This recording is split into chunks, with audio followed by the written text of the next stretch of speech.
Welcome back, everyone, to the Libertas International podcast. I'm your host again, founder and president of Libertas International, Tyler Schwab, and it's great to be with you again to talk about just some of the issues facing our world, what Libertas is doing about it, and how you can partner with us in making a difference for survivors of human trafficking, sexual abuse, sexual exploitation. And today, I wanted to talk about, something that's I'm very passionate about, something that has weighed on my heart for a long time. I want to talk to you about International Women's Day, March 7th. It's a UN day that's marked as a day to honor women, to fight for their rights. And I think it's awesome. I think it's great that there's a day dedicated to that because although there's been a lot of progress that's been made over the last 100 years, there's still so much more that the world needs to do. And in the spirit of that, the March 7th is a really hard day for our foundation. And not just because it's International Women's Day, and we see how far that the world needs to come to improve the rights for women, but also for something very sad that happened to a lot of members of our family. March 7th in 2017, something very tragic happened in the country of Guatemala. It's been enough time now that if you Google this, there's been articles in the New York Times. There's case studies for universities that are studying human rights about what a disaster this was and what a tragedy it was. In Guatemala, right in front of the presidential palace, there is a cross, and around that cross are 41 smaller crosses around a flag of Guatemala, and it commemorates this day, International Women's Day, where 41 innocent little girls lost their lives. What happened on this day is corruption, abuse, exploitation, so many different things collide all at once into this terrible tragedy that happened in Guatemala. In Guatemala, we've talked on this podcast in the past. Put my notes here. We've talked about how much the system depends on judges and where people go, where people get sent to. And on this podcast, you'll hear from some aftercare home directors in Guatemala, people that we partner with, people that we support that are really good, that run really good homes, that give really high quality of care, trauma-informed care. But not all those survivors are lucky enough to go to places like this. Some go to government shelters that are poorly run, mismanaged, dirty, and corrupt. Not every home is like that. Not every home is corrupt, but this particular home, there were accusations of corruption. The home was called the Hogar Seguro Virgen de la Asunción. And this home, it was rumored to be corrupt. There were officials in there that were mistreating the girls, abusing the girls, and potentially even trafficking the girls to different government entities, different government agents, different politicians. They would come in and out of the night to abuse these girls. And it went unchecked. The home was full of, I want to get this number right, 56 girls. 56 girls crammed into this home, where they were mistreated, where they were abused, where they were trafficked. And on March 7th, International Women's Day, they'd had enough. They protested. They protested the abuse that they were suffering at the hands of this home, at the hands of this government. And as punishment, the government officials put all 56 girls in one room. And out of protest, one of the girls lit the mattress on fire. And the fire grew, and nobody opened the door. They were locked in. Half hour later, the aftermath of what happened, 41 girls had lost their lives, and 56 56 were in the home. 51 of them lost their lives, and the survivors were left with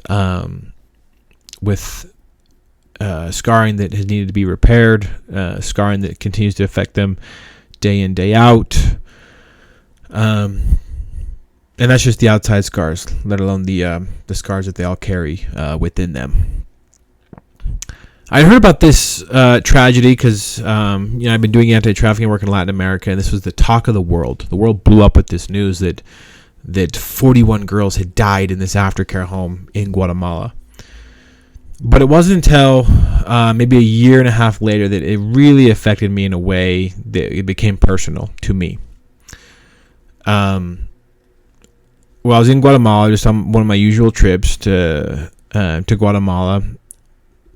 A social worker asked me if I would sit down with somebody.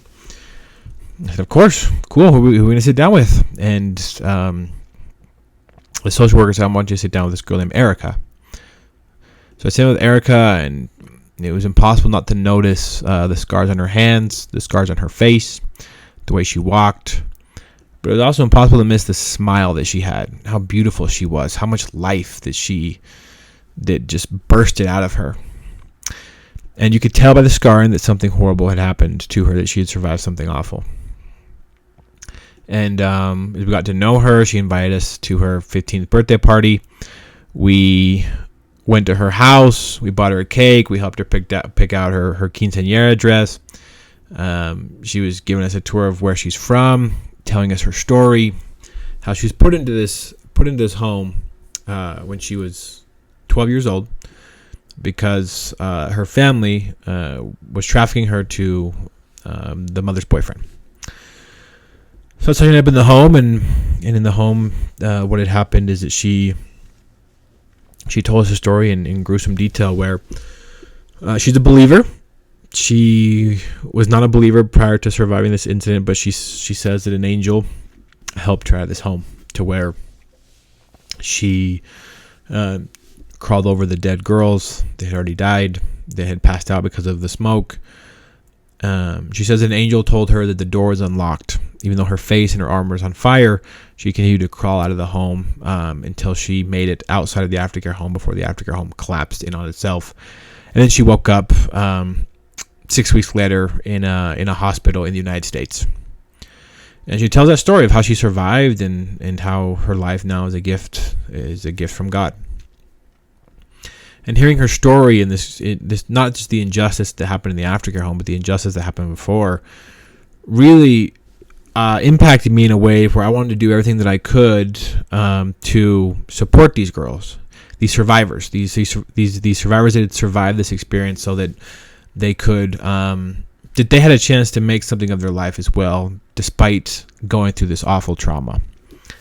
But I tell you, getting access to these girls was not easy because the event itself became so politicized that these girls are probably the most protected survivors that I've ever worked with. Getting access to them was a nightmare. I had to write letters.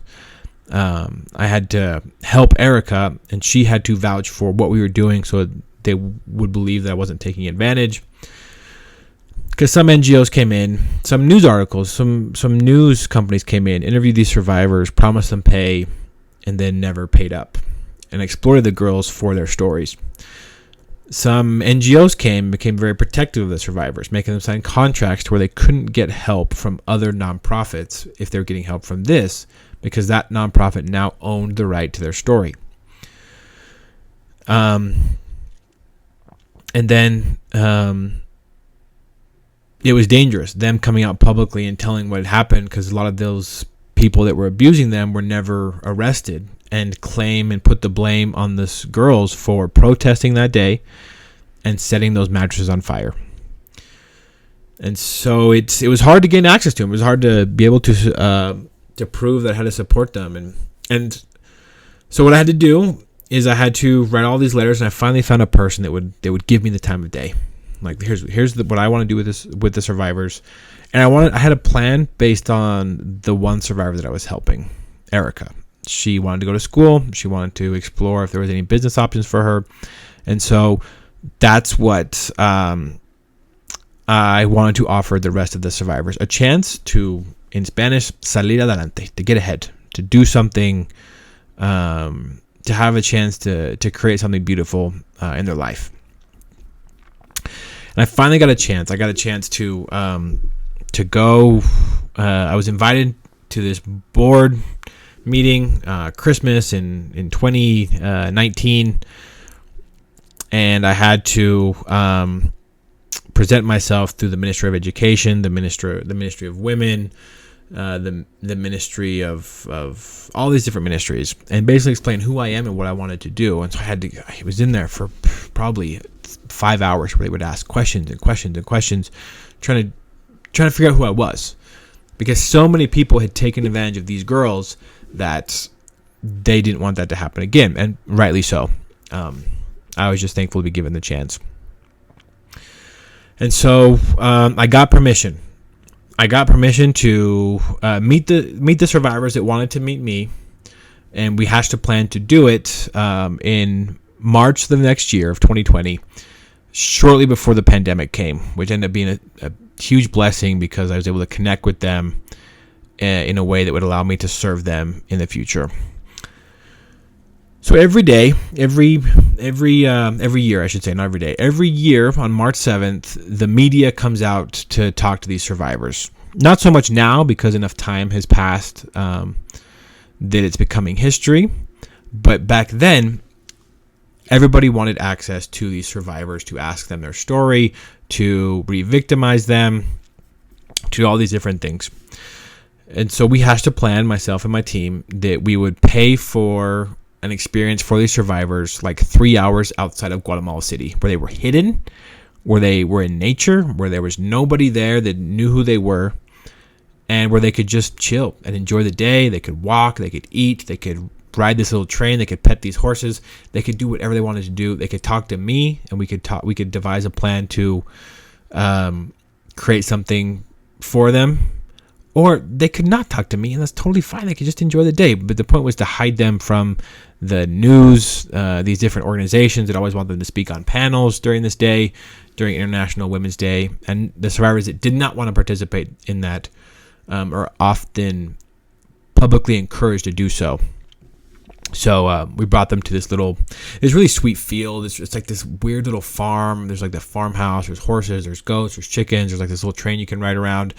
And around 8 of the survivors came that day to meet and to hang out and to eat. And there were some that did not want any help. They just said, I'm just here to enjoy. And it's like, great. That's great. That's your prerogative. You can do whatever you please. And it's totally okay.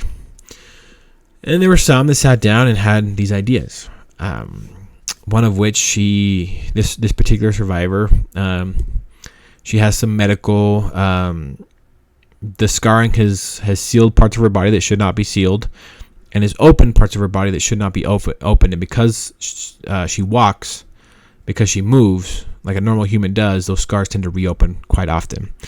So we're working on her to get her some medical support for those intensive scarrings. But in the meantime, she had this idea where she wanted to open up a storefront store, a trinket store, where she could open up and sell toys, cheap toys. She could sell chocolate milk. She could sell candy bars in the United States.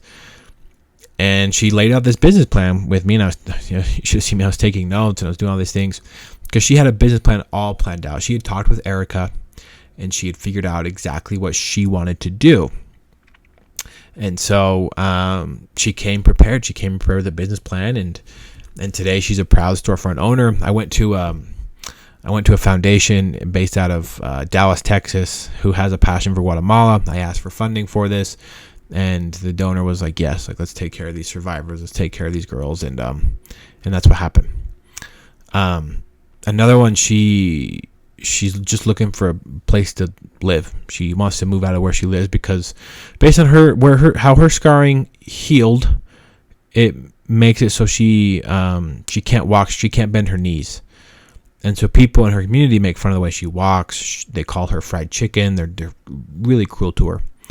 And so for her, it's just the mental piece of getting her from one neighborhood to the next where nobody knows what happened to her. And she's not this famous survivor from the Hogar Seguro. One survivor came and she detailed this plan of opening a coffee shop and going to cosmetology school to be able to do nails. And so she also laid out this plan for us. We talked, we communicated, and we decided that we were going to support her in this endeavor. And there's also a swimming pool there in this little farm we went to, and so a lot of the girls went swimming. And that may seem like a small thing as I'm describing it here on this podcast, but these survivors, first off, they come from very low income communities, so a pool is something. How do I put this? It's a luxury for them. And when they go to a swimming pool, their scars show. And when those scars show, everybody knows which girls they are, what they've been through, start asking questions, judging them, taking pictures. So they don't ever go swimming because they don't want to show their scars. But when they're all together amongst themselves, they can show their scars because they all survived the experience. They all survived that terrible fire. They can go swimming, see each other's scars, and not be judged because all of them survived something, the same event. And to me, that's beautiful. That's beautiful. They could be free in that aspect. They could go swimming. They can show their scars and not feel judged. So I share that because each survivor's journey is so unique. And it's such an honor to work with all these survivors from Hogar Seguro. They're special, they're smart, they're talented, and they're all grown up. They're growing up quickly, and it's an honor to see them flourish and make good lives for themselves and their kids. And I share this podcast. I talk about this story. It's one of the worst human rights violations that I've ever come across. A victim of trafficking placed in a place where the people that are supposed to protect them are then re-exploiting them, and they fight back and they die. And I share that because it's just such a travesty, and it's what we here at Libertas are trying to fight. We're trying to prevent that. We're trying to fight that. We're trying to hold perpetrators accountable. And also, I share this story because every March 7th, International Women's Day, it hurts to remember what that means for so many of these girls, and how March 7th is just a terrible day for them and what they've remembered, what they've gone through. But we're still supporting them. And I'm going to ask for your help again on this podcast that you also can help support them. Please visit Libertas International, libertasfreedom.org or libertasinternational.org. We own the two sites, and make a donation so we can continue to support these survivors. These survivors, you will never see them on our social media. You will never see them come out publicly. We will never ask them to do that because they have been so exploited by the rest of the world. There was a movie out about them in 2020 or 2021, I can't remember, that everybody was in arms about because nobody asked the girls, and it was full of falsehoods. And the state and the NGO community took advantage of these survivors. And so when they came to us asking for help, we made a promise to ourselves that we would not take advantage of them, that we would care for them, that we would support them, and we would never ask them to come out publicly and say that we're supported by Libertas International or whatever. So you'll never see them. But they're there. They're brave. They're strong. They are fighting back against the system of corruption that allowed their abuse to take place. And they're an inspiration for us here at Libertas International. And so when March 7th comes around, we celebrate them. We're thankful that they survived, and we're thankful that they continue to survive day in and day out based on the decisions that they make. Libertas International did not rescue these survivors. They rescued themselves every single day. And they did the most important thing that they could have done during that fire, which was survive. Every time I go to Guatemala, whether it's for a week, whether it's for a day, whatever I'm doing, I always pass by the flag and the cross. It's still there. Every year it gets less and less flowers because of time goes by. More tragedies happen. More things take the world's attention. People grow up. People move on. But we can't. We can't, and we won't. So every time I go down there, I take flowers to the crosses. And remember the 41 girls that will never be a part of our program, that don't get to call Libertas International home, the ones that that were taken far too soon. And it's a reminder to me of how far these survivors have come in their healing journey, but also a testament of how far we still have to go in this world to make a world where women and children are respected, honored, and not exploited. And you can help make that happen. Join with us, libertasfreedom.org, make a donation. Or with Guatemala specifically, there's so many good groups out there. I'm just going to name a few just here at the end of the podcast. Emmanuel, an aftercare home we work with in Guatemala. It's an amazing place. The House of Hope, that takes care of little babies that are abandoned by their parents, that helps heal them and send them off to good foster families. Refugio de la Niñez, an amazing aftercare partner that we have down there in Guatemala City. Village of Hope, a aftercare home run by Christian missionaries. There's so many good homes. And so when you listen to this podcast, if you're moved, if you're saddened, if you're angry, find one of these groups. I'll link it in the bio. We'll link it in the case in the show notes, so you can support them. Guatemala, statistically in Central America, is the worst place to be a girl. The level of violence in Guatemala against women and children is astonishing. Maybe worse than any other country I've ever been to. And so the groups working down there need our help. And so I encourage you all, make a donation, find a group that you connect with, help support them financially, and let's make a better world, little by little, for the women and girls across the planet. And next time March 7th comes around, remember the 41 girls that lost their lives in that tragedy, and think about the girls that survived and continue to work every single day to continue surviving, to create a better life, a better world for them and their kids. This is Tyler Schwab, founder of Libertas International, signing off. We will see you next time on the Libertas International podcast.